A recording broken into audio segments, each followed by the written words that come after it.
तो आज का जो वीडियो है वो डायबिटीज़ से रिलेटेड है और ऐसे पेशेंट जिनको कि डायबिटीज़ है तो ऐसे पेशेंट के दांतों का आप किस प्रकार से रख रखाव करेंगे।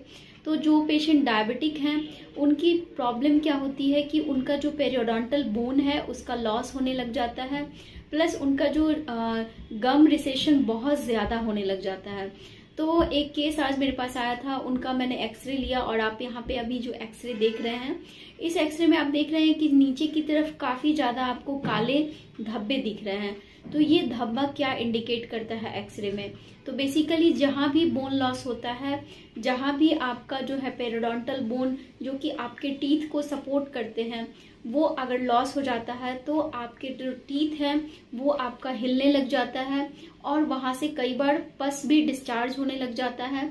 और ये जो प्रॉब्लम है ये डायबिटीज के केस में बहुत ज्यादा बढ़ जाती है। तो आपको अपने दांतों का रख रखाव करने के लिए सबसे जरूरी है कि कम से कम जो है, वैसे रिकमेंडेड है 6 मंथ में एक बार आपको जो है प्रोफेशनल क्लीनिंग चाहिए, लेकिन कम से कम साल में एक बार आप इसको जरूर करवाएं। ऐसा करने से आपके जो टीथ हैं उनकी लॉन्गेविटी बढ़ेगी और जो गम है, जो आपके मसूड़े हैं और जो आपका पेरियोडोंटल बोन है जो कि उस टीथ को सपोर्ट करके रखा हुआ है तो वो मजबूत रहेगा।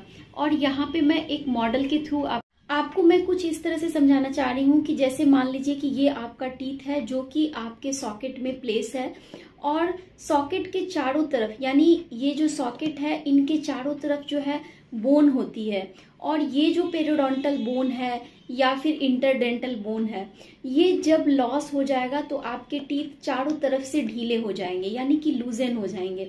यानी कि सिंपली आप जब जीभ से इसे मूव करेंगे तो ये मूव होंगे, क्योंकि जो साइड के बोन है, जो इंटरडेंटल बोन है, उसका भी लॉस हो गया है। तो इस एक्सरे में आप देखेंगे कि जो इंटरडेंटल बोन है उसका लॉस हो गया है। ये जो पार्ट है आपको यहाँ पे ल्यूसेंट दिख रहा है, यानी कि जो अंधेरा आपको दिख रहा है, यानी कि बोन लॉस हो गया है। जब ये बोन सपोर्टिंग बोन लॉस हो जाएगा, फर्केशन एरियाज के बोन जब आपको लॉस हो जाएंगे तो रेडियोग्राफ में ये आपको ब्लैक दिखेगा, रेडियोल्यूसेंट दिखेगा और आपकी टीथ में मोबिलिटी आ जाएगी। तो जैसे ही जो टीथ है, जैसा कि आप यहाँ पे देख रहे हैं कि टीथ जो है सॉकेट में प्लेस होता है और इस तरह से जब सॉकेट के बीच के जो बोन है, जो आपका पेरियोडोंसियम है, वो अगर वीक होगा तो आपके दांत वीक होंगे।